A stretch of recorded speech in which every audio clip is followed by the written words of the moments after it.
I'm holding court, you standing trial. Why ain't I see you round back when So that when they came and told you was going home, what was that feeling like? Did you break down? Was it emotional, or you was like, nah, I knew it was coming? I knew that one was coming because I went 1.5 times before they let me go. Mm-hmm. So the first time I went, I had one of the longest deliberations ever. They deliberated for 7 hours the first time I went to board. Mm-hmm. And I got homies that's been to board 10 times that's still in prison. Mm-hmm. And so, I mean, Manson went, I don't know how many times Charles Manson Mm-hmm. went and just died in prison. They never Right. let him go. And so I went my first time and had a 7-hour deliberation. I remember something along those lines of 7-hour experience total. And my lawyer during that deliberation going from, I don't know, to this is taking a long time, to who's picking you up. Mm-hmm. You got your clothes, like, to this is taking too long. So they're going to bring you back and they're preparing the victim. And then we walk in and that's what it was. They were aware that I was done, but that people weren't prepared for it yet. Mm-hmm. So they like, if he keeps doing what he's doing, we all should prepare ourselves for the inevitable reality that he's going to go home. Right. And so that kind of was him preparing the family, different people for embrace this reality, and then tells me to go back to the yard and stay out of trouble. Yeah. And my lawyer kicks me when he says that because at this point I've mentored probably 40 people that have been before the board. They're showing up saying, who helps you prepare this? Honoré Brown's my sponsor. The rapper X-rated. Yeah. So by the time I walk in there, they've seen me preparing people, other people. I've had people go home before me, before you, who I had prepared for parole with relapse prevention plans from these groups that we were sponsoring. And so I did have that to my advantage, but my lawyer kicked me because we know when they send you back to the yard, it's go get your GED, go get a degree, go get a vocation. They ain't go stay. I could stay out of trouble in my living room. You know what I mean? You can let me go home. You want me to stay out of trouble. Right. But so he's like, for them to ask you to go back there and basically do nothing for 18 months means that you're leaving here in 18 months. Let me ask you, you said something interesting, and I hope I'm not overstepping with this question. Like you said, you brought up the victim's family. Mm-hmm. Have you ever spoke to them, or, you know what I mean, had any dealings with them? You know what I mean? Some peripheral dealings and some stuff I wasn't just legally allowed to do, right? But in that instance, I was able to communicate and express myself to them. And I waited a long time and probably came to this understanding mentally of why that was necessary as a human being, human behavior. So I was able to do that in that experience. And then when they brought me back in 18 months, I was able to do that again. But other than that, I'm not legally permitted to do that. Okay. I see. Yeah, I would be committing a crime to even try to do that. Okay. I didn't know that. Okay. Yeah. So, man, they come get you. They say, Honoré, you going home. Yeah, well, they say we have granted you a parole release, right? And now it has to go it goes up now. So it's lieutenant governor and governor. They have to sign off on that because of my particular, you got life and your gang enhancement, all this. So this has to be signed off by the governor. Right. They have to approve it. And so I went back and I'm in an approval process from May to September. Okay. So when September comes, they call your number, and you walking out them gates. Yeah, in September they called me to the counselor's office, and they sent me to grief counselor's office too. So we all know that's the grief counselor building. So if they call you over there, somebody died or something. So I'm worried about my mom. I'm not even thinking about parole at this point. I'm like, man, because I thought my paper was just gonna come in the mail or whatever. And so I went over there, and then he was like, man, anybody told you yet? Which made my stomach drop, because I had managed to do all this time and only lost one of my elders, and we kind of knew she was going to pass. She had MS. So I was really conscious that I didn't want to lose my elders. I seen my friends lose their mom, dad, grandmothers, everybody while they were gone. And so I'm like, told me what? And he was like, you're going home. I was like, what? I said, when? He said, Friday. I was like, what the fuck? I was like, nobody told me shit. He's like, we haven't filled out none of the paperwork, nothing. They just told me, you leaving. They knew what they was doing, you know what I mean? So because I was high notoriety, PUB, celebrity status, and validated, they had me on high power transport. So anytime if I had a bad tooth and I had to go like Hannibal Lecter. Yeah. Right? Something else that none of these other rappers, you know what I mean? Nobody gave a fuck. They put them in a van and take them to the doctor. Yeah. You know what I mean? Yeah. I had to be moved with armed guards.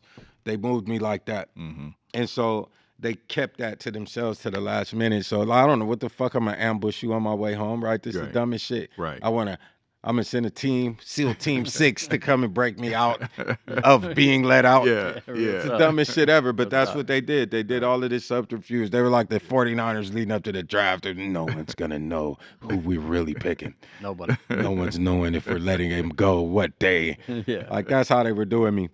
And so he tells me, and we scramble and get all our shit together, and then I was with Lyle and Eric Menendez. We were together. Who they were significantly instrumental in, like getting me ready and teaching me about stocks and real estate, and you know that's who kind of had first embraced me. The Menendez brothers. The Menendez brothers Wow. were supremely involved in my advancement as a human being. Wow. Because it had to be somebody I respected. Yeah. And so I respected their intelligence and I respected their economic status. And so I didn't, they wasn't pretending to be gangster. You know what I mean? Right. So that I didn't have to worry about that part. But Lyle Menendez was one of the first people that told me I was full of shit before my whole life, really. Really? Yeah. He told me I was full of shit. Why he tell you that? Because I was outside in a pack of gang members. I was working out. And I came in and he asked me, he was like, play chess with me. And so I was playing chess with him and he told me, he said, I saw you outside and I couldn't help but think. He said, all due respect that you're just full of shit. He's like, you're nothing. He's like, you're blending in. Yeah. He's like, you're a sore thumb. You're the only one. If you are serious, you think that's what's up. You're the only one that thinks that. Wow. It's everybody around you is hyper aware. You're standing there. You're the only one not paying attention to how you're impacting your environment. Man. Damn. It's like, so you're either full of shit and pretending that that's normal or you're oblivious. And I was oblivious. What was your response to him saying that? I laughed. Uh-huh. I laughed. Did you understand what he was saying? I did. Okay. And I also knew it was true. Yeah.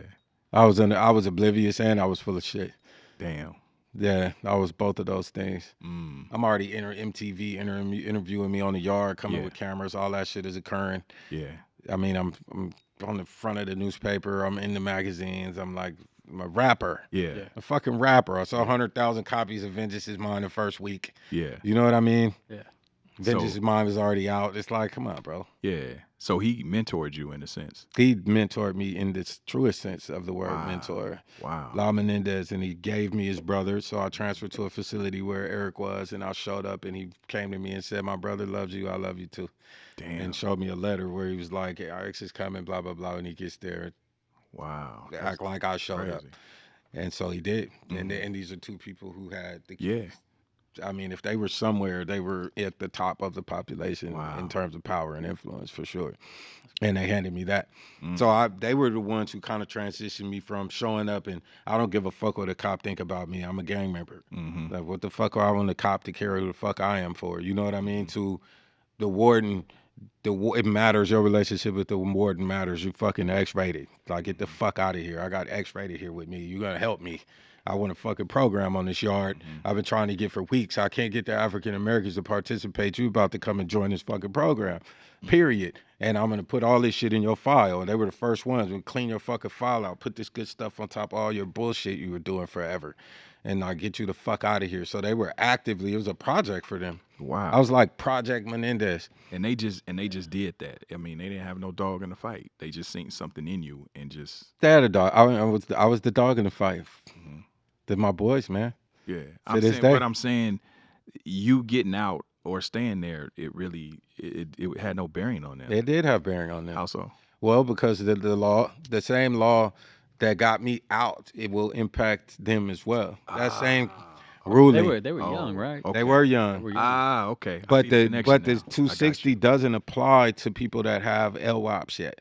And it's a travesty of justice. It should. And the whole fucking point of the law, the original conversation, was the fact that these people were discussing LWOPs and capital punishment and cruel and unusual punishment. But those of us right under them are the ones who reap the benefit. So I benefited from a law that originated from a discussion about cases like theirs. Oh, okay. And so I'm kind of the poster boy for it, and my success and me doing well strengthens the argument that they'll do well. Them dudes ain't gonna never hurt nobody. You know what I mean? Yeah, they wasn't They come there to home. begin with. But Yeah. You think they coming home? I think that I do. I think it's gonna be a while. I think there's still some work to do for laws to change. But if there's anybody who should not be there anymore, it's Eric and Lyle, man. Wow. They've done a lot. How for a old lot were of they people. when they did that alleged crime? I believe one of them was 20. One of them was probably 22, and one of them's like 19 or something. Okay. Like How old that. are It's they like now? 19 and 23. How old are they now? They're well into one of them just turned 50. Uh-huh. Remember what we called for his birthday, and then the other one is just under that. So it's like, Yeah. You still in contact with them? of course, Okay. yeah, That's dope. That's dope. yeah. So- Take his daughter to dinner. Yeah. You know, she's Okay. my whole team takes care of her.